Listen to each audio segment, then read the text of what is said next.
L'agenda 2030 se constitue de 17 objectifs qui se déclinent eux-mêmes en 169 cibles.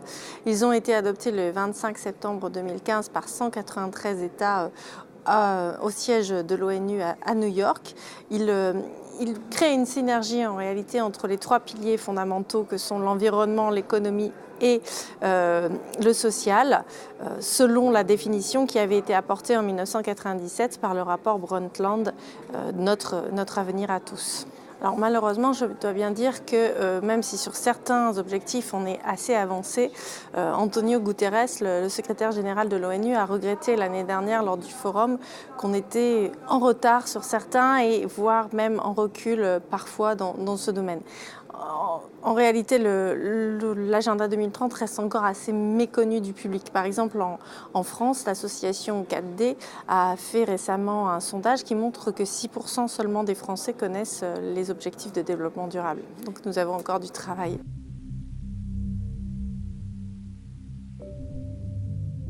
Quand on a un objectif très simple qui est celui de la consommation, de la production responsable, par exemple, on sait très bien, en France en tout cas, que ce sont les collectivités qui gèrent tout simplement les déchets, par exemple.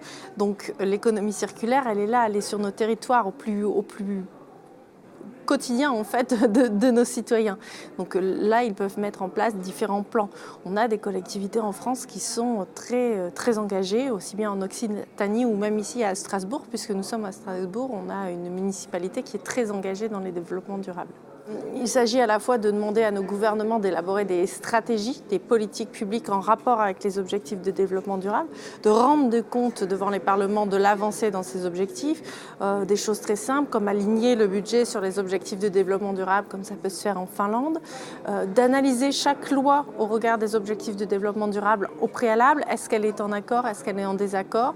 Ça se fait par exemple en Allemagne.